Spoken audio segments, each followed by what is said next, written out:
Bismillahirrahmanirrahim. Assalamualaikum warahmatullahi wabarakatuh. Alhamdulillahirabbil alamin, nahmaduhu wa nasta'inuhu wa nastaghfiruh wa nastahdihi wa natubu ilaih wa na'udzu billahi min shururi anfusina wa sayyiati a'malina.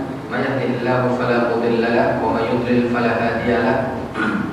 Asyhadu an la ilaha illallah wahdahu la syarika lahu wa asyhadu anna Muhammadan abduhu wa rasuluh. Allahumma salli wa sallim ala sayyidil mursalin wa ala alihi wa ashabihi ajma'in, amma ba'd.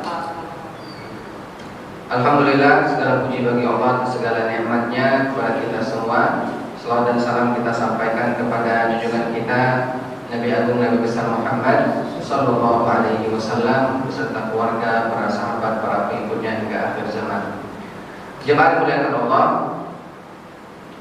Baginda Rasul Muhammad sallallahu alaihi wasallam dalam riwayat disebutkan pernah bersama para sahabat, kemudian beliau ilfa'atan, beliau tertidur sejenak. Tertidur sejenak, kalau bahasa kita mungkin telep ya. Apa kalau bahasa kita kalau tidur sebentar? Jadi bukan tidur nyenyak, jadi tidurnya sekejap kita. Kalau ngantuk kan nggak tidur itu. Nah, ini tidurnya, tapi sebentar. Nah, pada saat beliau tertidur itu menjadi perhatian para sahabat. Ya. Nah, yang mengherankan lagi adalah ketika beliau membuka mata, mengangkat kepala, tiba-tiba beliau tersenyum. Ya, kalau bahasa kita tersengih. Kalau orang normal biasa bangun tidur tersenyum, nah ini jangan ada apa? Ada dua kemungkinan. Satu, mimpi indah. Dua, gila. Ya, kalau normalnya, kalau biasa. Nah ini karena yang tersenyum setelah beliau tertidur sejenak itu adalah Rasul Shallallahu Alaihi Wasallam, tentu menjadi perhatian besar bagi para sahabat. Bahkan kemudian ada yang penasaran dan bertanya. Pertanyaan sahabat, ya Rasulullah, lima adhakta, kenapa kau tersenyum? Habis tidur kok tersenyum, kenapa? Para sahabat penasaran. Apa jawab Nabi? Unzilat alayya suratun, barusan tadi ada wahyu yang turun kepada saya. Artinya ketika beliau tidur tadi, ternyata ada wahyu yang turun kepada Rasul Sallallahu Alaihi Wasallam. Dan tidurnya Nabi, tidurnya Rasul itu wahyu, Pak. Beda dengan tidurnya kita. Kalau tidur kita kan bagian dari rangkaian apa yang kita rasakan, apa yang kita alami, apa yang biasa kita lihat, apa yang menjadi hobi kita. Jadilah mimpi, bunga tidur, lebih banyak halusinasi. Tapi kalau Nabi dan Rasul yang mimpi, itu wahyu. Makanya Nabi Ibrahim alaihissalam saat menerima wahyu menyembelih anaknya Ismail melalui apa? Mimpi. Allah Ta'ala berfirman, ya, menceritakan tentang Nabi Ibrahim ketika Nabi Ibrahim menyampaikan maksud ingin menyembelih Ismail. Ya bunayya inni ara fil manami anni adbahuka fanzur madza tara. Wahai anakku, semalam aku mimpi menyembelih kamu. Bagaimana pendapat? Nabi Ismail yang saat itu masih kecil, tapi dia ngerti bapaknya adalah nabi. Kalau mimpi pun wahyu. Maka dengan yakin kemudian dia mengatakan, ya abatif al-maduma, lakukan wahai bapak. Langsung silahkan sembelih, kan begitu. Satajiduni insyaallah minas sabirin. Insyaallah kau akan menemui aku orang yang sabar. Jadi mimpinya Nabi Rasul itu adalah wahyu. Nah, kalau kita jangan ngaku wahyu. Ya. Bangun tidur ngomong dapat ilham, dapat wahyu. Ada enggak yang itu? Ada. Bahkan ngaku sebagai nabi. Nah, ini yang kalah jadi masalah besar juga, ngaku sebagai nabi. Padahal kalau manusia biasa, sekali lagi ya, tidak bisa dijadikan sandaran mimpinya itu wahyu. Tapi kalau Nabi Rasul adalah mimpi itu merupakan wahyu. Nah, dalam riwayat ini Nabi ketika tertidur sejenak itu turun wahyu. Kemudian beliau tersenyum. yang turun itu adalah satu surat yang beliau bacakan secara sempurna. Suratnya adalah surat Al-Kautsar. Coba baca sama-sama surat Al-Kautsar. A'udzu billahi minasyaitonir rajim. Bismillahirrahmanirrahim. Inna a'tainakal kautsar fasholli li rabbika wanhar. Inna syani'aka huwal abtar. Shadaqallahul azim. Surat Al-Kautsar adalah surat yang paling pendek dalam Al-Quran. Buktinya dari jumlah ayat berapa? 3. Walau dalam Al-Quran tidak satu-satunya Al-Kautsar yang punya 3 ayat. Ada 2 surat yang lainnya punya 3 ayat. Surat apa saja? Surat Al-Asr 3 ayat kan? Satu lagi surat apa? Surat An-Nasr Iza Jaa. Nah itu pun 3 ayat. Al-Kautsar 3 ayat juga. Dari segi jumlah ayat memang Al-Kautsar tidak satu-satunya yang paling pendek. Tapi ketika dilihat dari jumlah kata dan jumlah huruf, Al-Kautsar memegang urutan pertama sebagai surat paling pendek dalam Al-Quran. Kata dalam Al-Kautsar cuma 10 kata. Inna a'tainaka al-kautsar fasholli li rabbika wanhar. Inna syani'aka huwa al-abtar. Hurufnya cuma 42 huruf. Jadi pendeknya. Makanya surat Al-Kautsar ini menjadi surat paling favorit bagi seorang muslim kalau lagi sholat dewean. Karena cepet kilat gitu ya. Tapi kalau jadi imam main panjang, jarang dibaca. Imam jarang baca Al-Kautsar ya. Karena pendeknya agak diremehkan oleh jamaah artinya. Tapi kalau dewean tak pernah tinggal Al-Kautsar. Rakaat pertama Kautsar, rakaat kedua Kul. Nah itu tak pernah tinggal. Paling pendek surat ini. Tapi ternyata jemaah sekalian, dia punya isi dan tema di dalamnya itu luar biasa. Paling tidak ada 4 tema di dalam surat Al-Kautsar. 1 tentang nikmat yang banyak yang diberikan Allah kepada Rasul. 2 tentang sholat. 3 tentang kurban. 4 tentang penistaan terhadap baginda Rasul Muhammad SAW. Tentang bagaimana akibat dari orang menista Rasul SAW. Ya. Pertanyaan berikutnya adalah kenapa Rasul tersenyum saat turun surah Al-Kautsar? Karena riwayat kedua menyebutkan sebab turunnya surah Al-Kautsar gara-gara seorang As bin Wa'il, orang munafik ya, orang kafir yang sangat membenci Rasul. Begitu juga dalam riwayat disebutkan Abu Jahal, Abu Lahab. Mereka ini sebagaimana yang sudah kita ketahui bersama, bencinya kepada Nabi itu tidak tanggung-tanggung ya. Jadi kalau ngomongnya pedesnya, ngatoy-ngatoynya.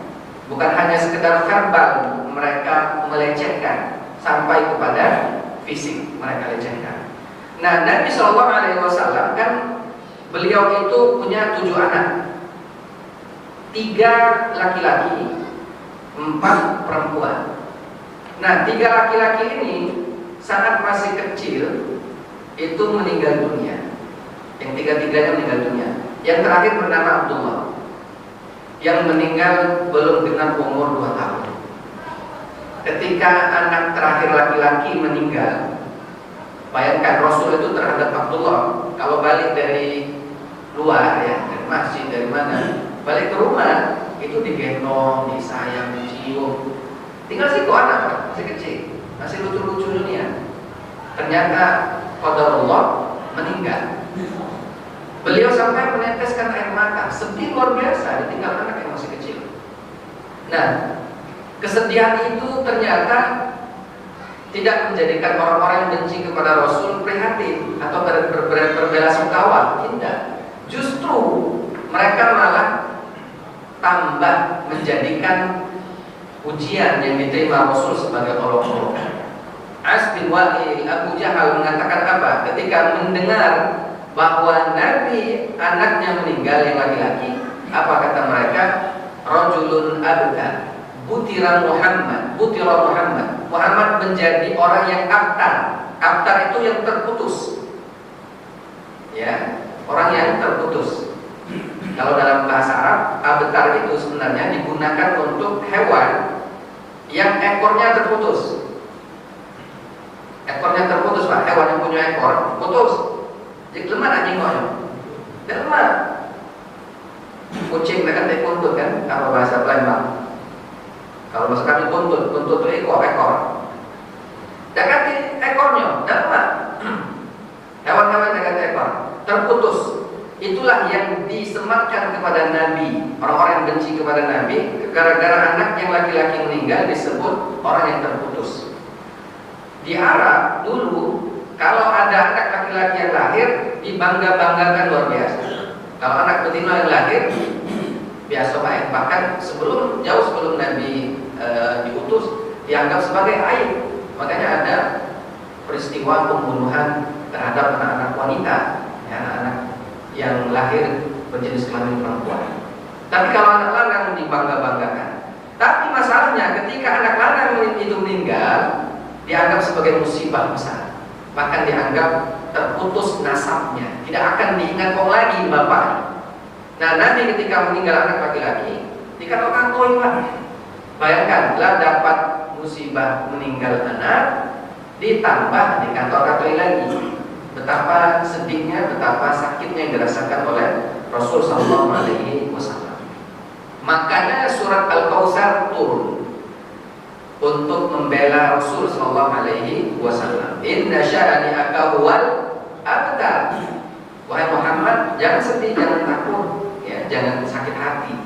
Sungguh yang membencimu itulah yang sesungguhnya akan terputus dari rahmat Allah, tidak akan diingat kebaikannya, ya, dan akan mendapatkan azab yang pedih dari Allah Subhanahu wa Ta'ala. Makanya ketika turun surat ini, Nabi tersenyum. Itu rahasianya kenapa tersenyum. Nah, di antaranya ya.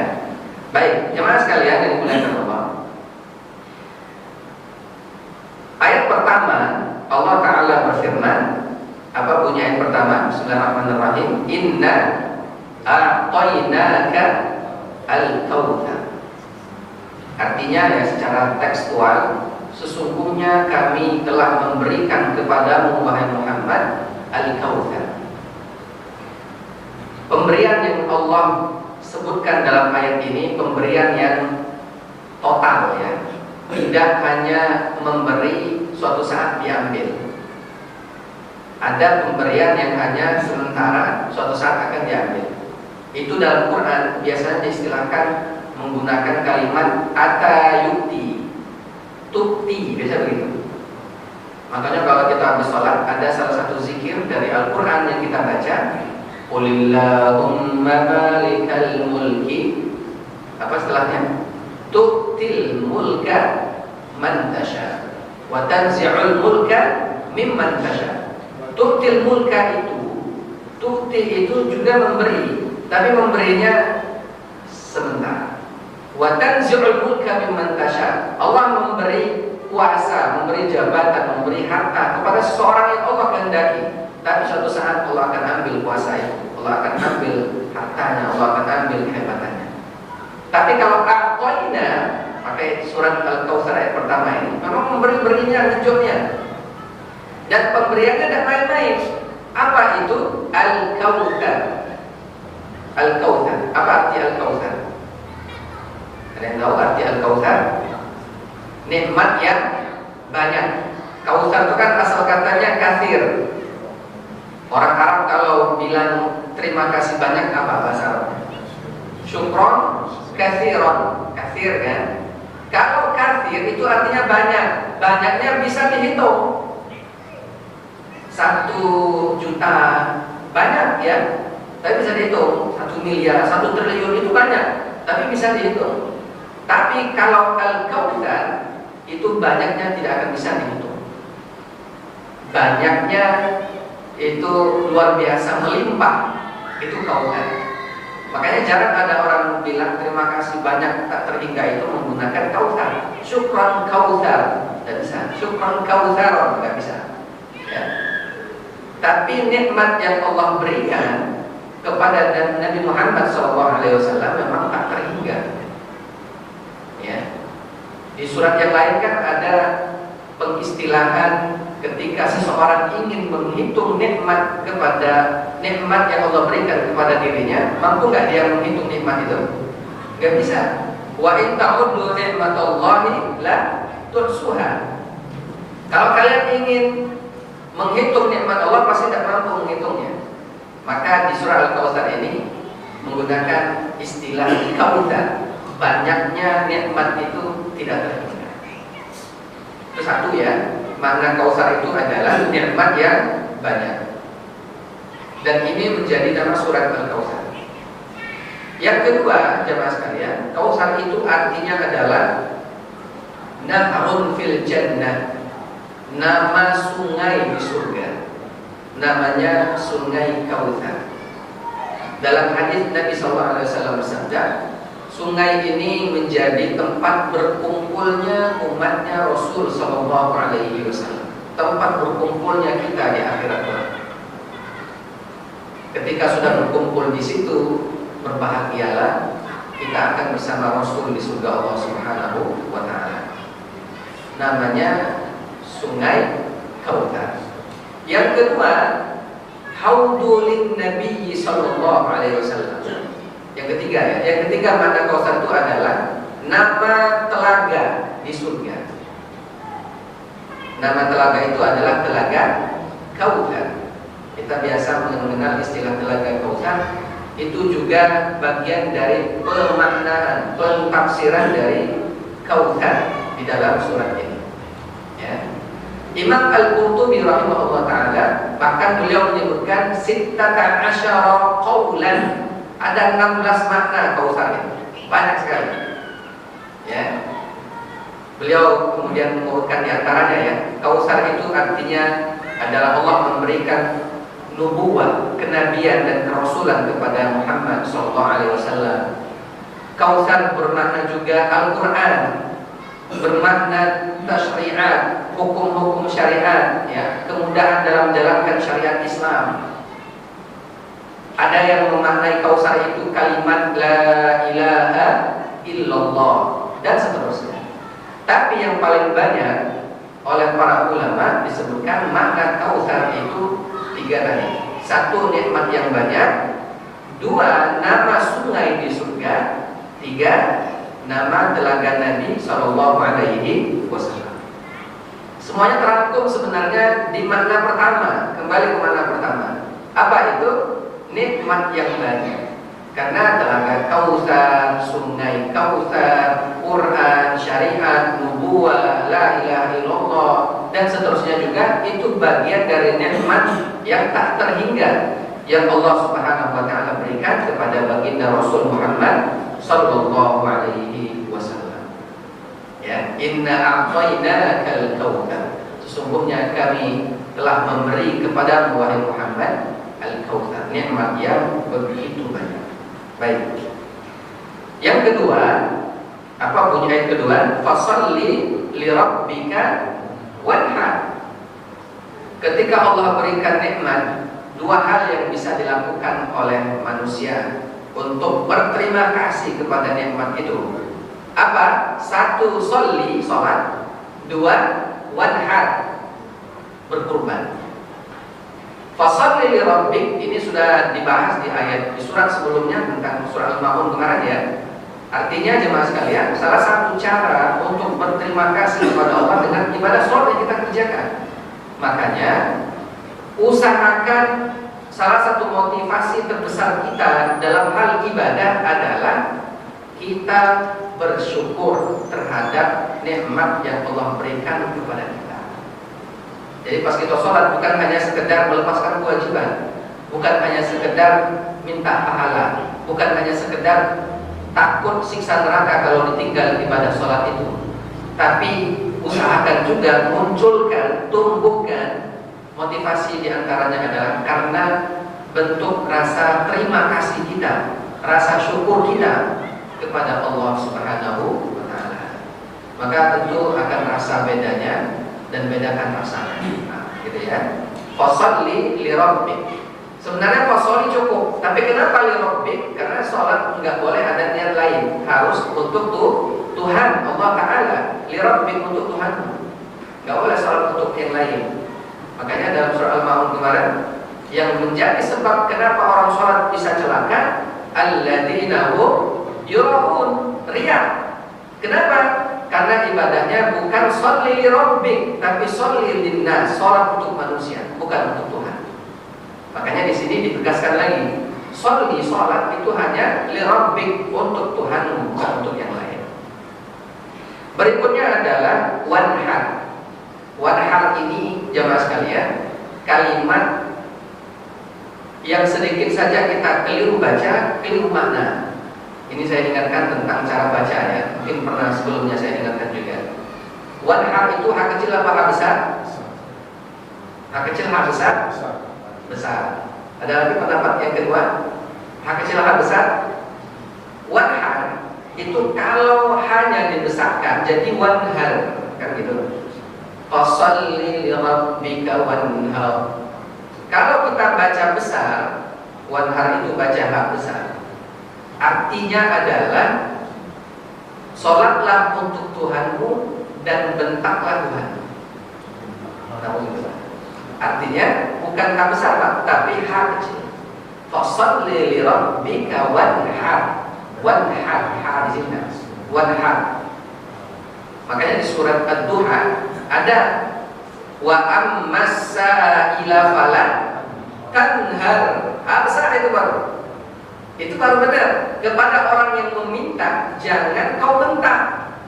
Fala tanhar, la tanhar berarti jangan bentak.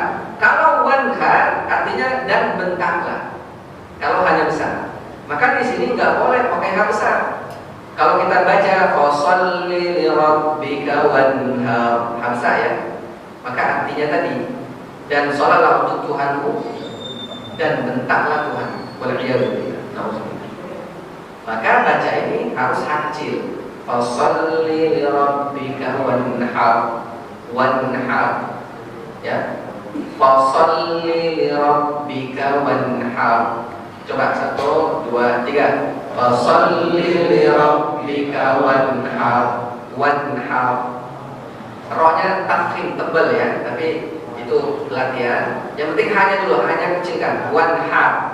Ha, bukan wanhar ya, wanhar. Wanhar. Fasholli li rabbika wanhar. Ha kecil. Tapi Pak Ustaz, kami ini agak sulit membedakan hak kecil, hak besar.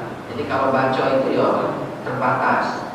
Jadi Bapak, apakah berdosa selama ini? Tentu tidak. Ya, jangan takut.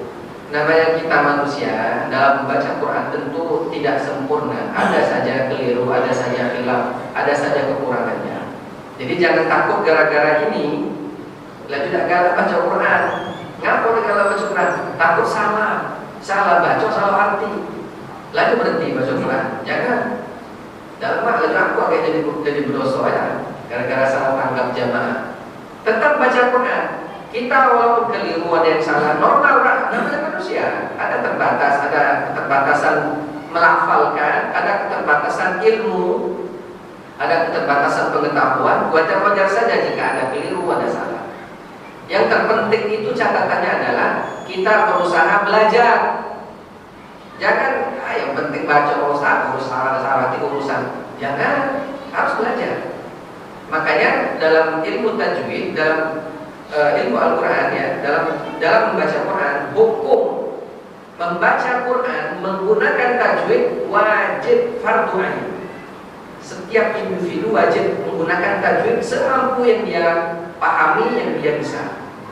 Sedangkan secara teori fardu kifayah, cukup ustaz-ustaz kiai-kiai yang tidak masalah. Tapi kalau prakteknya saat baca itu wajib pakai tajwid semaksimal dan semampu kita.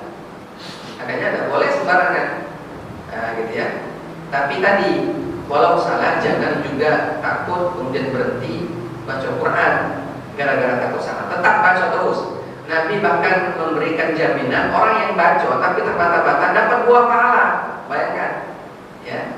Karena itu sekali lagi kami ingatkan terus baca Qurannya, jangan khawatir, jangan takut, ya. Tapi catatannya terus untuk belajar tajwid, belajar dengan guru, ya. Jangan baca lewat, kalau baca lewat gitu, belajar sama guru.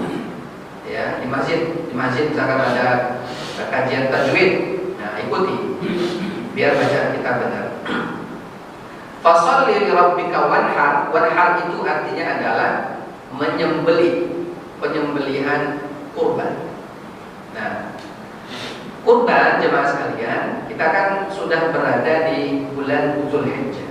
Bulan Zulhijjah ini bulan yang begitu istimewa. Bahkan dia bagian dari bulan-bulan yang Allah khususkan penyebutannya dalam Quran surah Taubah.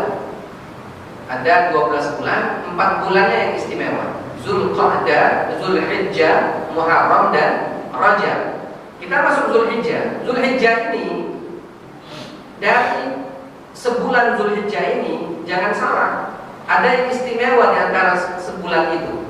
Apa itu? 10 harinya. Yang pertama, tanggal 1 sampai tanggal 10 Zulhijjah. Itu yang lebih istimewa. Makanya kita disunnahkan memperbanyak amal ibadah awal Zulhijjah ini. Kita sekarang masuk tanggal berapa Zulhijjah? 4 Zulhijjah. Nah, ada waktu nih masih. Apa saja amal yang bisa kita lakukan? 1, perbanyak zikir kepada Allah. Wadhkur smallah fi ayyamin ma'lumat. Perbanyak zikir mengingat Allah pada hari-hari yang ditentukan. Hari-hari ditentukan itu maksudnya adalah 10 hari pertama bulan Zulhijjah yang sekarang sedang kita jalan. Apapun zikirnya, apapun bentuk zikirnya, ya, terkhusus adalah 3 zikir. Pertama adalah takbir, kedua tahlil, ketiga tahmid. Takbir itu apa? Allahu Akbar. Tahlil, la ilaha illallah. Tahmid, alhamdulillah atau walillahil hamd. Walillahil hamdu. Jadi 2 ya, tahmid itu bisa alhamdulillah, bisa walillahil hamdu. Apa bedanya? Beda struktur kata saja, struktur kalimat. Walillahil hamd dan hanya untuk Allah segala pujian. Sama kan? Beda struktur kata saja.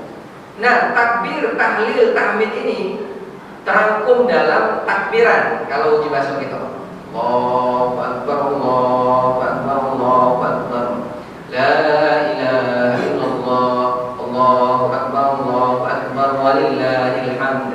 Kan gitu. Nah, itu kita disunahkan takbir. Tapi takbirnya takbir mutlak. Tidak harus setelah sholat wajib. Kapan Pak bisa?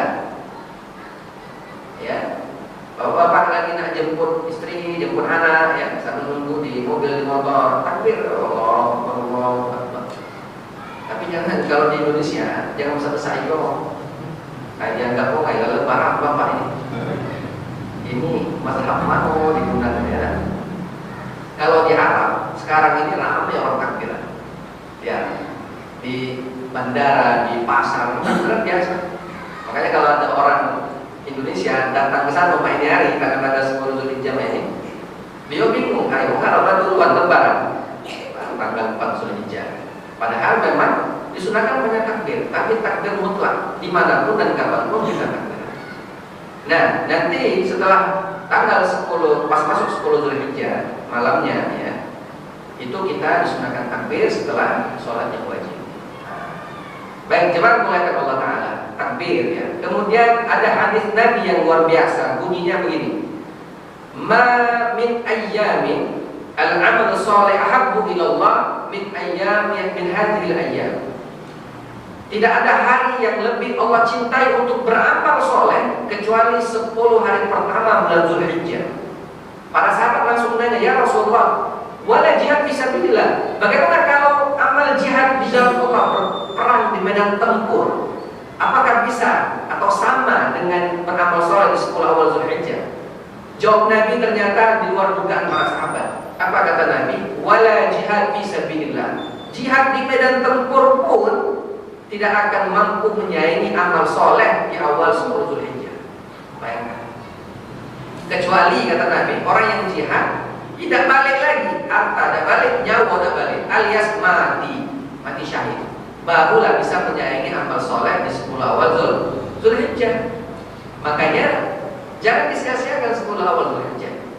Ada waktu kita nih, beberapa hari masih.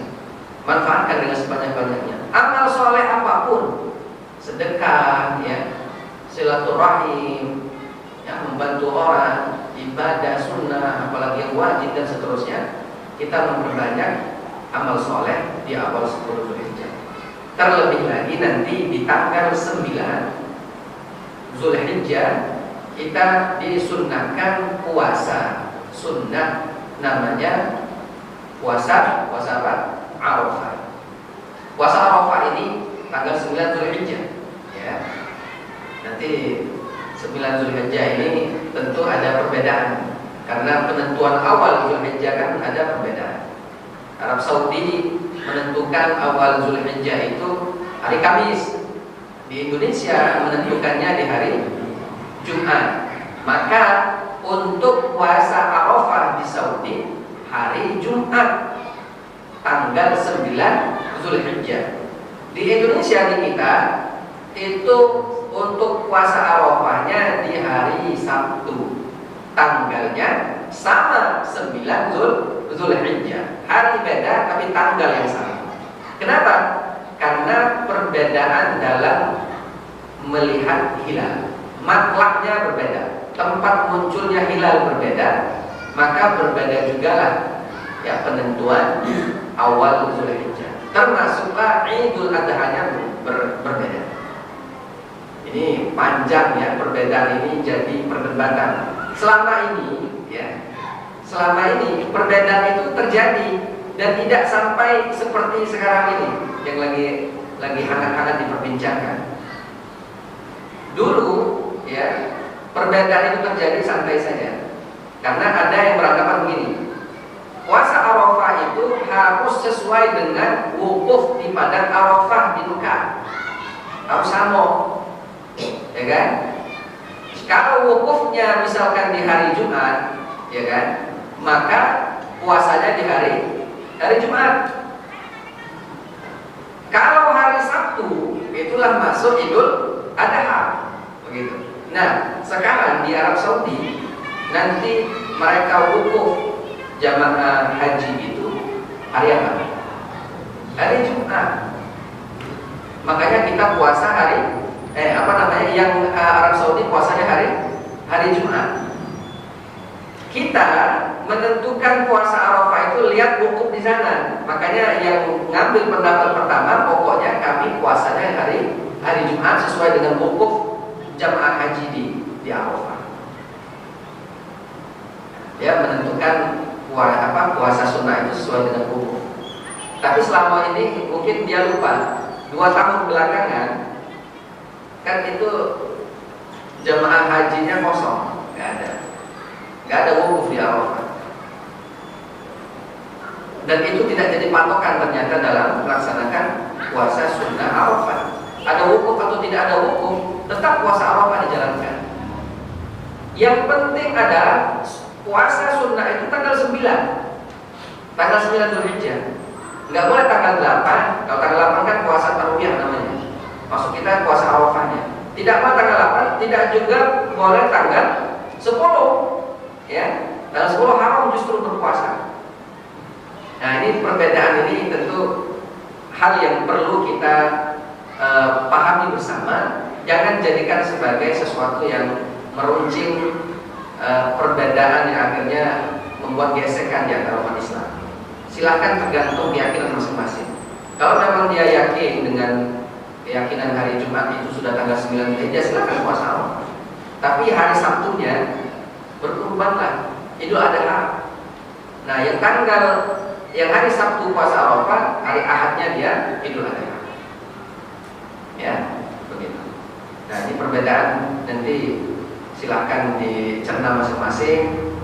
mana yang kira-kira menjadi keyakinan, ya, agar kita tenang. Jangan tidak tenang pakai ibadah gara-gara perbedaan yang terjadi. Baik, yang penting begini Pak, pokoknya kalau puasa Arafah itu wajib tanggal 9 Zulhijjah, ya, walau harinya berbeda tidak masalah. Yang penting kedua adalah jangan kita sholat Jumat di hari Sabtu, ya kan? Karena sholat Jumat itu cuma ada di hari Jumat. Tapi kalau ada yang Jumatnya di hari Sabtu, nah itu mazhab acak-acak gitu ya, ada jelas. Kalau tanggal perbedaan tanggal Hijriah itu sangat normal, biasa terjadi. Penentuan awal Ramadan, penentuan awal Syawal, ya, itu biasa terjadi. Nah, jadi sunnah kita puasa, jangan tidak puasa. Yang puasa sejak awal, bahkan Nabi SAW dalam hadis menyebutkan, beliau puasa sejak tanggal 1 awal 1 Zulhijjah sampai tanggal 9 Zulhijjah. Beliau puasa full, ya. Tanggal 10-nya baru Lebaran. Makanya 10 awal Zulhijjah ini sama seperti 10 terakhir bulan Ramadan. 10 akhir bulan Ramadan, setelah selesai melewati itu kita berhari raya Idul Fitri. 10 hari pertama Zulhijjah, setelah selesai melaksanakan itu kita berhari raya Idul Kurban. Makanya dia sangat istimewa. Jangan sampai kita lupakan untuk banyak ibadah. Pak Ustaz, tapi berat tak puasa selama 9 hari. Ya sudah, jangan lupa tanggal 9-nya. Jangan tidak. Ngapa? Kata Nabi dalam hadis, yukaffiru sanatain al-muqbilah al-mustaqbilah wal madiyah. Bisa menghapus 2 tahun dosa sekaligus. Setahun belakangan, setahun ke depan. Rugi Pak kalau tidak puasa. Pemutihan dosa 2 tahun. Ya, kita pemutihan pajak, semangatnya ya, datang ke pajak. Nah, ini pemutihan dosa 2 tahun. Maka manfaatkan ini fasilitas yang Allah berikan, jangan ketinggalan, ya, untuk puasa tanggal 9 puasa Arafah. Nah, tanggal 10-nya barulah kita disunahkan untuk amaliyah kurban, didahului dengan sholat Idul Adha, kemudian dilanjutkan dengan pelaksanaan penyembelihan hewan kurban. Hewan kurban ini, kurban hukumnya sunnah muakkad, sunnah yang sangat ditekankan. Bahkan ada ulama yang justru mewajibkan kurban.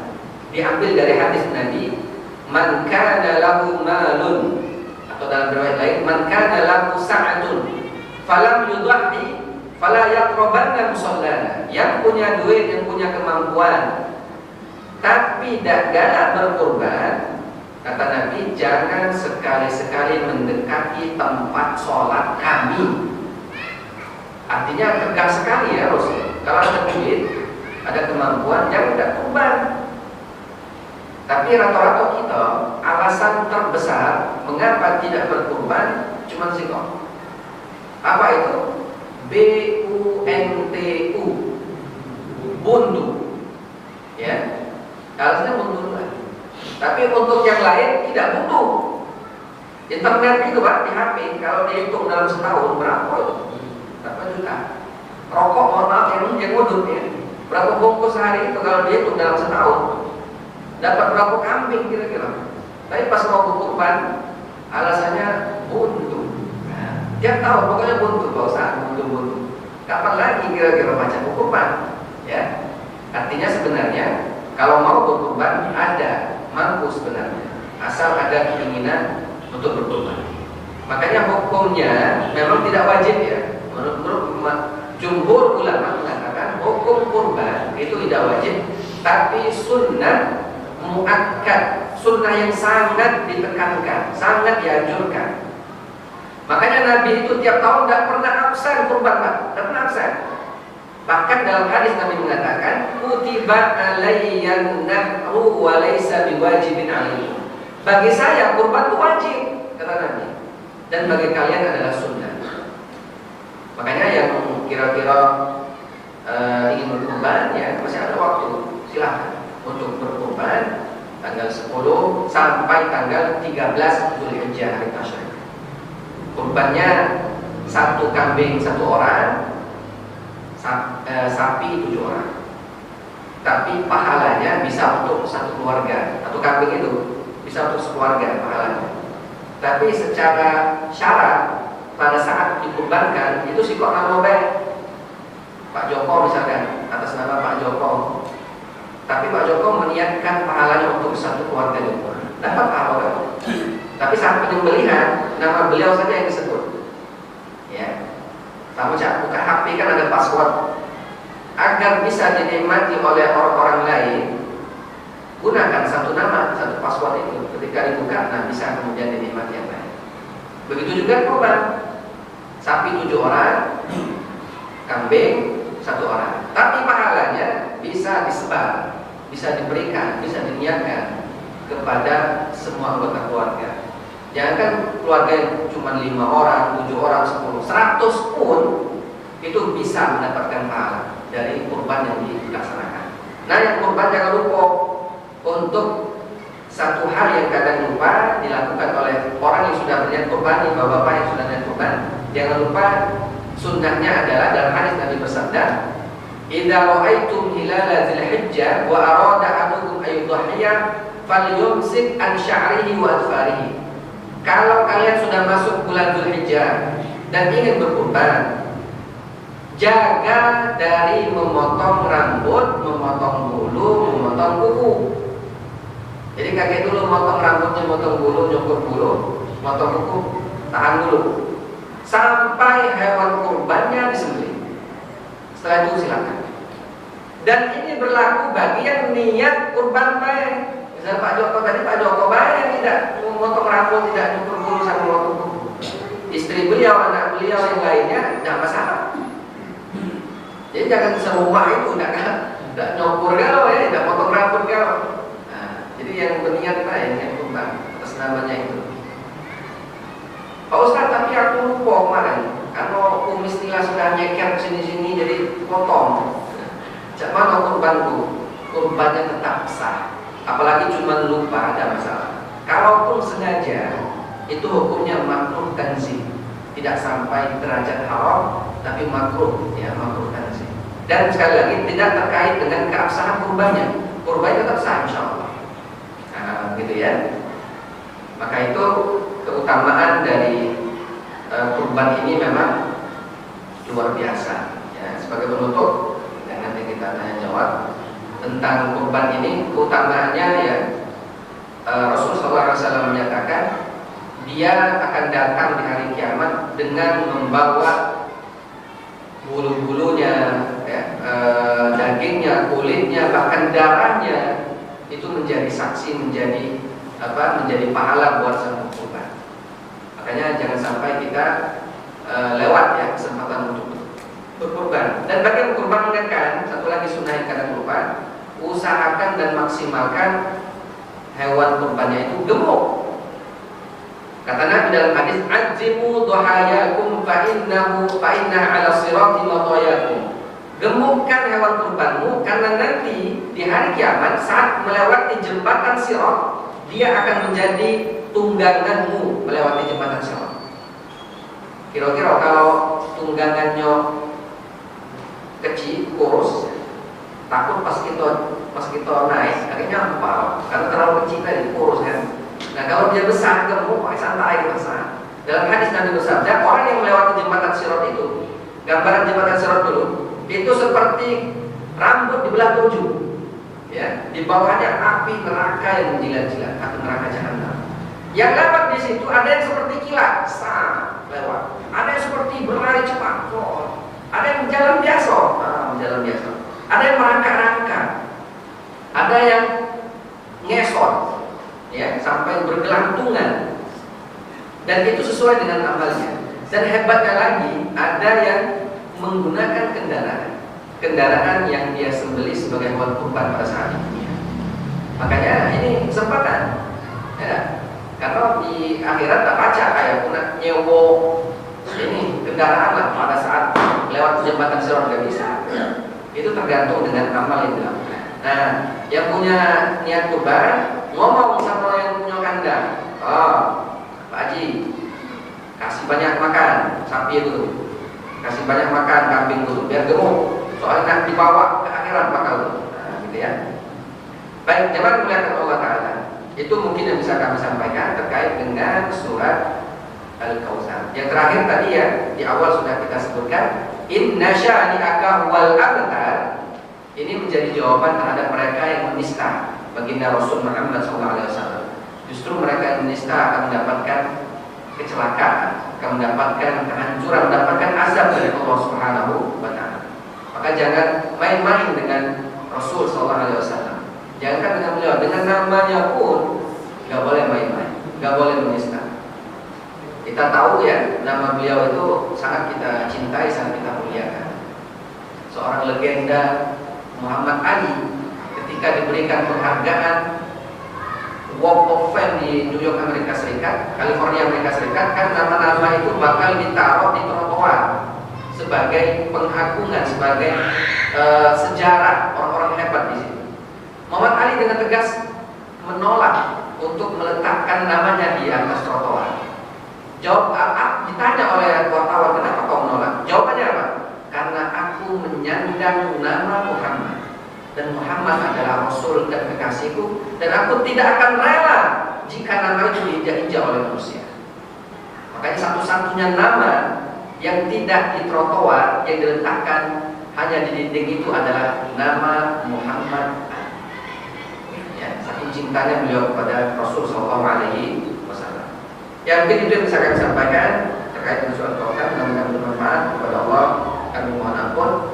Mungkin sebelum kita tutup, ada yang ingin ditanyakan, kami persilakan. Ya, silakan tanya. Waalaikumsalam warahmatullahi wabarakatuh.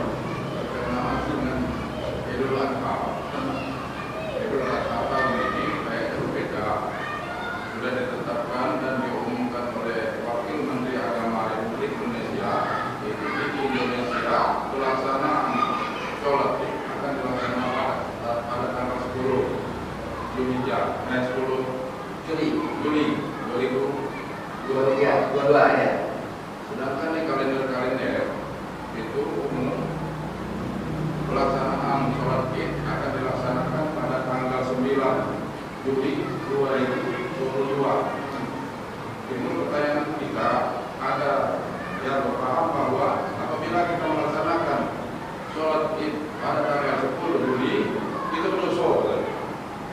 Nah, yang kami lanjutkan, karena ini sudah menjadi keputusan pemerintah, kalau kita tidak melaksanakan pada tanggal 10, berarti kita tidak mengikuti program pemerintah, acara pemerintah, atau saran dari pemerintah, atau pemberitahuan dari pemerintah.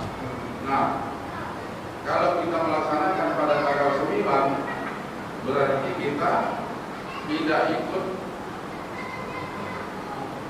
peraturan pemerintah atau yang diumumkan oleh pemerintah. Tinggal dosennya wakil kira yang sebaiknya. Ya, baik. Ya, terkait dengan perbedaan penentuan awal Zulhijjah, ya sekali lagi bukan hal yang baru ya, sudah beberapa kali terjadi. Nah, kenapa terjadi perbedaan itu? Karena perbedaan matlak itu munculnya bulan, munculnya hilal. Ya. Arab Saudi secara geografis dia berada di sebelah barat Indonesia. Ya. Makanya kita ada perbedaan jam dengan Arab Saudi. Berapa jam beda kita dengan Saudi? 4 jam. Siapa yang lebih cepat? Kita lebih cepat, kan begitu. Nah, perbedaan ini juga akan berdampak kepada perbedaan munculnya hilal. Kalau di posisi barat, ternyata hilal ada kemungkinan munculnya lebih duluan dibandingkan yang di posisi timur yang ada di Indonesia. Makanya saat ru'yat hilal di Saudi sudah kelihatan, tapi di kita belum sampai 3 derajat. Makanya di kita kemudian menggenapkan bulan Zulqa'dah. Ya. Jadilah kemudian di Arab Saudi awal Zulhijjah hari Kamis, Indonesia kemudian menetapkan awal Zulhijjah itu di hari Jumat. Nah, perbedaan inilah yang kemudian berefek kepada tanggal 9 tanggal Arafah, ya, puasa Arafahnya, dan Idul Adha. Konsekuensi logis dari perbedaan penentuan awal Dzulhijjah akan berbedalah puasa Arafah, berbedalah Idul Adha. Nah, bagaimana sikap kita? Sikap kita adalah mengikuti pemerintah setempat, karena kita sudah menyerahkan sepenuhnya kepada pakar dan ahlinya. Ini yang melihat hilal kan sembarangan. Mereka punya alat tertentu, sudah disumpah atas nama Quran, atas nama Allah Subhanahu wa taala, sehingga tidak sembarangan. Kalaupun ternyata misalkan ternyata meleset, salah misalkan, kita tidak berdosa, Pak. Ya, mereka yang bertanggung jawab kalau salah. Tapi kan ini berdasarkan ilmu pengetahuan. Perbedaan itu terjadi, hal yang biasa terjadi, hal yang lumrah. Maka kita ambil yang apa yang sudah ditentukan oleh pemerintah, ya, kita yakini itu, ya sudah, kita laksanakan saja. Bagi yang mengikuti pemerintah. Tapi bagi yang punya keyakinan yang berbeda, seperti mohon maaf saudara-saudara kita dari Muhammadiyah juga telah menetapkan bahwa 9 Dzulhijjah itu hari Jumat, kemudian Idul Adha itu di hari Sabtu. Silahkan, tidak masalah. Jadi keyakinan masing-masing. Asal jangan dua-duanya. Tanggal 9 Dzulhijjah hari Jumat puasa, hari Sabtunya puasa pula dia. Nggak bisa begitu. Harus ambil satu saja. Kalau memang hari Jumat dia mau puasa Arafah, sudah, hari Sabtunya dia berlebaran. Karena haram baginya hari Sabtu puasa. Karena dia sudah puasa hari Jumat itu. Berarti hari Sabtu lah tanggal 10. Tanggal 10 haram hukumnya puasa karena itu Adha. Yang ikut pemerintah juga sama.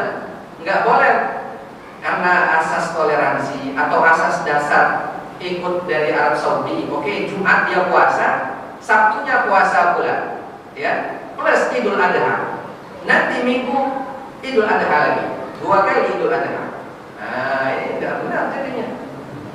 Dulu pernah terjadi Buya Hamka kalau tidak salah, zaman penjajahan Belanda, begitu. Jadi perbedaan Arab Saudi dan Indonesia sudah terjadi di zaman dulu. Tapi masalahnya dulu itu, ya, beliau bahkan Jumat seperti terjadi sekarang, Jumatnya puasa, tapi Sabtunya beliau tidak lebaran. Beliau ikut lebarannya di hari Minggunya. Puasa melok Saudi, lebarannya melok negara. Karena memang dulu Hindia Belanda pemerintahnya itu mengawasi betul nih siapa yang puasa hari Arafah. Dijaga nih oleh mereka karena takut. Para ulama itu dijaga betul, artinya diawasi dia. Berbahaya gitu ya. Makanya akhirnya beliau mengambil ijtihad begitu. Nah, kalau kita sekarang tidak perlu itu. Cukup ambil satu keyakinan saja, silakan. Mau Jumat silakan puasanya, Sabtu lebaran jangan lupa. Mau Sabtu dia puasa, hari Minggunya lebaran. Gitu aja. Jadi silakan Pak, mau ngambil yang mana, itu keyakinan masing-masing. Kalau kami secara pribadi terus terang, kami mengikuti pemerintah. Jadi Sabtunya kami puasa, Ahadnya kami lebaran. Ya. Dan perbedaan saudara dari Muhammadiyah silakan kita menghormati perbedaannya. Tidak berdosa Pak, tidak berdosa. Kita misal Bapak ya ikut hari Jumatnya puasa, Sabtu Idul Adha, tidak berdosa dari ikut pemerintah, tidak berdosa. Karena Bapak berkeyakinan hari itu terjadinya 9 Dzulhijjah dan 10 Dzulhijjah, tidak berdosa. Nah, yang ikut pemerintah juga tidak berdosa karena punya dasar dan landasan masing-masing. Allah akan bisa. Bagaimana kalau kita sholat? Gimana? Ya, sekiranya ada salah ada. Itu keterangan Bapak tadi sekiranya salah yang melaksanakan Idul Adha hanya pada tanggal ini apa itu namanya di tanggal 10. Berarti tidak betul itu kan? Yang betul itu perintah. Kalau memang ternyata salah ya, jawab betul. Iya. Jadi itu lagi pemerintah pagi itu sekarang. Ya. Jadi aku ikut pemerintah pula. Oke. Gimana kalau misalnya sholatnya 2 kali Pak? Sabtu kita sholat, Minggu kita sholat lagi. Ya tergantung keyakinannya. Kalau Sabtu itu dia sholat Idul Adha, ya kan? maka yang itu yang dia dapat pahala. Yang hari Minggunya itu sholat apa? Ya kan? Tanggal 11 Zulhijjah itu nggak ada sholat Idul Adha. Kalau dia yakin hari Sabtu itu 10 Zulhijjah, betul dia sholat Idul Adha. Tanggal 11-nya besok, mau sholat Idul Adha lagi, sholat apa? Kan enggak tepat. Atau sebaliknya, dia yakin hari Ahad itu tanggal 10 Zulhijjah, maka Sabtunya enggak usah lebaran dia. Justru harusnya dia puasa, karena itu tanggal 9. Jadi begini, pokoknya puasalah tanggal 9 Zulhijjah dan lebaranlah tanggal 10 Zulhijjah, walaupun harinya berbeda. Ya, ngerti maksudnya ya? Tanggal 9 puasa, tanggal 10 lebaran. Mau hari apa-apa terserah yakin masing-masing. Yang penting tadi jangan sampai Jumatnya kita melaksanakannya di hari Sabtu. Nah, itu logikanya biar kita bisa mengerti ya, mudah-mudahan.